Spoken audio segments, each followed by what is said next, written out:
సంఖ్యాకాండము 5వ అధ్యాయము. మరియు యెహోవా మోషేకు ఈలాగు సెలవిచ్చెను. ప్రతి కుష్ఠురోగిని, స్రావము గల ప్రతివానిని, శవము ముట్టుట వలన అపవిత్రుడైన ప్రతివానిని పాలెములో నుండి వెలివేయవలనని ఇశ్రాయేలీయులకు ఆజ్ఞాపించుము. నేను నివసించుచుండు వారి పాలెమును వారు అపవిత్రపరచకుండునట్లు మగవానినేమి ఆడుదానినేమి అందరినీ పంపివేయవలెను. వారిని ఆ పాలెము వెలుపలికి వెళ్ళగొట్టవలెను. ఇశ్రాయేలీయులు అలాగు చేసిరి. పాలెము వెలుపలికి అట్టివారిని వెళ్ళగొట్టిరి.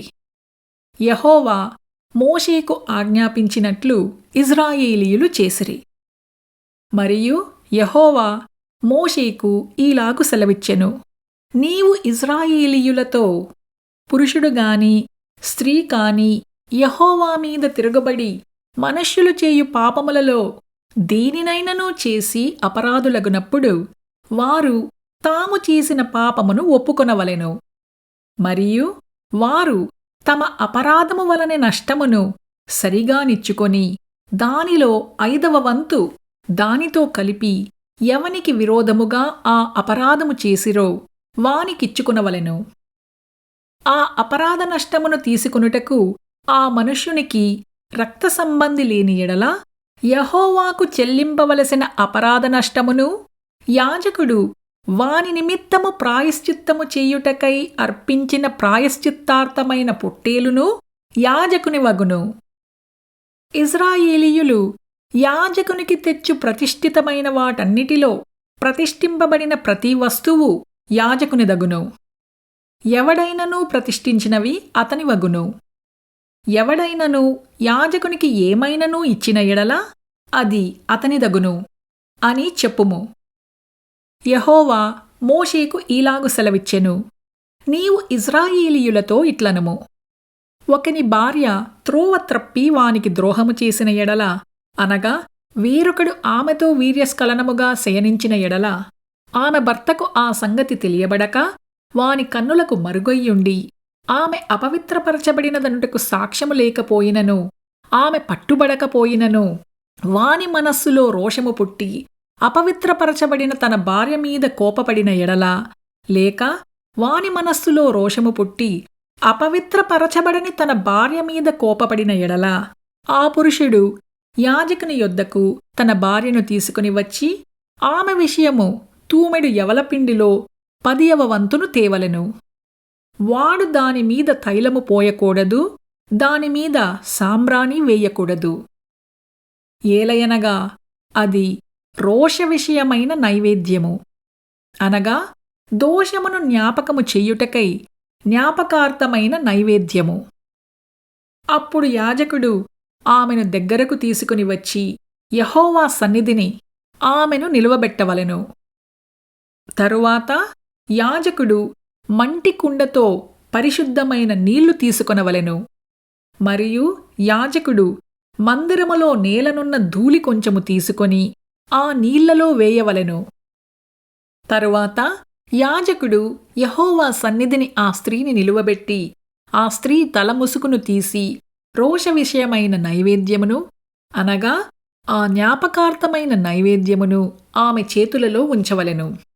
శాపము పొందించు చేదు నీళ్లు యాజకుని చేతిలో ఉండవలెను. అప్పుడు యాజకుడు ఆ స్త్రీ చేత ప్రమాణము చేయించి ఆమెతో చెప్పవలసినదేమనగా, ఏ పురుషుడునూ నీతో శయనింపని ఎడలను నీవు నీ భర్తకు ఆధీనురాలవైనప్పుడు నీవు తప్పిపోయి అపవిత్రమైన కార్యము చేయకపోయిన ఎడలను శాపము కలుగజేయు ఈ చేదు నీళ్ల నుండి నిర్దోషివి కమ్ము. నీవు నీ భర్తకు ఆధీనురాలవైనప్పుడు నీవు త్రోవ తప్పి అపవిత్రపరచబడిన ఎడల, అనగా నీ భర్తకు మారుగా వేరొక పురుషుడు నీతో కూటమి చేసిన ఎడల, యెహోవా నీ నడుము పడునట్లును నీ కడుపు ఉబ్బునట్లును చేయుట వలన యెహోవా నీ జనుల మధ్యను నిన్ను శపథమునకును ప్రమాణమునకును ఆస్పాదముగా చెయ్యునుగాక. శాపము కలుగజేయు ఈ నీళ్లు నీ కడుపు ఉబ్బునట్లును నీ నడుము పడునట్లును చేయుటకు నీ కడుపులోనికి పోవునని చెప్పి యాజకుడు ఆ స్త్రీ చేత శపథ ప్రమాణము చేయించిన తరువాత ఆ స్త్రీ ఆమేన్ అని చెప్పవలెను. తరువాత యాజకుడు పత్రము మీద ఆ శపథములను వ్రాసి ఆ చేదు నీళ్లతో వాటిని తుడిచి శాపము కలుగజేయు ఆ చేదు నీళ్లను ఆ స్త్రీకి త్రాగింపవలెను. శాపము కలుగజేయు ఆ నీళ్లు ఆమెలోనికి చేదు పుట్టించును. మరియు యాజకుడు ఆ స్త్రీ చేతి నుండి దోష విషయమైన ఆ నైవేద్యమును తీసుకొని యెహోవా సన్నిధిని ఆ నైవేద్యమును అల్లాడించి బలిపీఠము నొద్దకు దాని తేవలెను. తరువాత యాజకుడు దానికి జ్ఞాపకార్థమైనదిగా ఆ నైవేద్యములో నుండి పిడికిడు తీసి బలిపీఠము మీద దాని దహించి ఆ నీళ్లు ఆ స్త్రీకి త్రాగింపవలెను. అతడు ఆమెకు ఆ నీళ్లు త్రాగించిన తరువాత జరుగునదేదనగా, ఆమె అపవిత్రపరపబడి తన భర్తకు ద్రోహము చేసిన ఎడల శాపము కలుగజేయు ఆ నీళ్లు చేదై ఆమెలోనికి చేరిన తరువాత ఆమె కడుపు ఉబ్బును, ఆమె నడుము పడిపోవును. ఆ స్త్రీ తన జనుల మధ్య శాపమునకాస్పాదముగా ఉండును. ఆ స్త్రీ అపవిత్రపరపబడక పవిత్రురాలయ్యుండిన ఎడల ఆమె నిర్దోషియై గర్భవతియగునని చెప్పుము. రోషము విషయమైన విధి ఇదే. ఏ స్త్రీ అయినను తన భర్త ఆధీనములోనున్నప్పుడు త్రోవ తప్పి అపవిత్రపడిన ఎడలనేమి, లేనివారికి రోషము పుట్టి తన భార్య మీద కోపపడిన ఎడలనేమి, వాడు యెహోవా సన్నిధిని ఆ స్త్రీని నిలువబెట్టినప్పుడు ఆమె ఎడల సమస్తము విధి చొప్పున చేయవలెను. అప్పుడు ఆ పురుషుడు నిర్దోషియగును. ఆ స్త్రీ తాను చేసిన దోషమును భరింపవలెను.